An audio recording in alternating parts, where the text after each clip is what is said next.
মনোবীক্ষণ polyclinic, চিকিৎসার জগতে এক দশক। এখন এখানে সব বিষয়ে ডাক্তারবাবু একসাথে তলায়। ফোন করুন 7477799515 এই নম্বরে।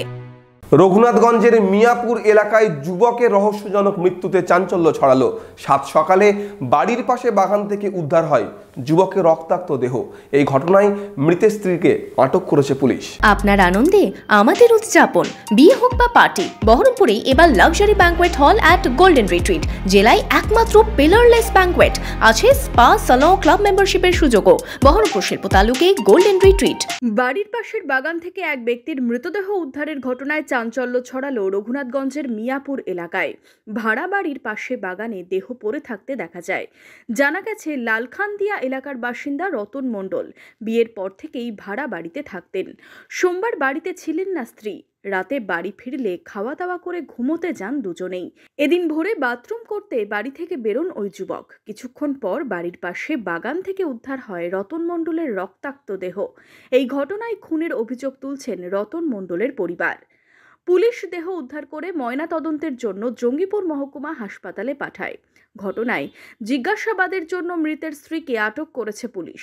কিভাবে মৃত্যু তা খতিয়ে দেখছে পুলিশ।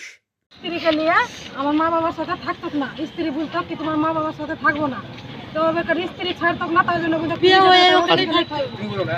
ভাড়া ঘর মিয়াপুর চলে গেছে। মিয়াপুরে অনেকদিন থেকে মোটামুটি 10-11 বছর থেকে ভাড়া ঘরেই আছে। কোথাও চেঞ্জ করছে ঘর, অত আমরা দেখতে যাই না। আমার দাদাকে যখনই মারা ডাকে কোনো কিছু দরকার হলে আসে। এবার কিছুদিন থেকে মানে কথা বলছে, ফোনে কথা বলছে, কোনো দরকার হলে আসে। এলাকার বলছে কাল পরশু রাতের বলে ফোন করেছে মাকে, কি মা তোর বউ কি তোদের বাড়ি গেছে, আমার বেটাকে নিয়ে নাই। তো ওর মামা শ্বশুর বাড়ি গেছে, জিয়া গেছে নাজিমগঞ্জ। দিয়ে আমার দাদাটা খাজা বিক্রি করেছে, 3 মাস না খেয়েছিল।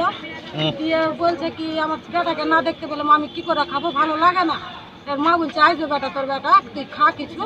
এবার খাইনি, না খেয়ে আছে। দিয়ে রাত 9টা কি 9:30 দিকে ওর স্ত্রী এলো ওর মামা বাড়ি থেকে, আজিমগঞ্জ থেকে, দিয়ে গছ থেকে এসে। এবার হয়তো এখন স্বামী স্ত্রীর ঘর হয়েছে, কি হয়েছে বলতে পারলাম না।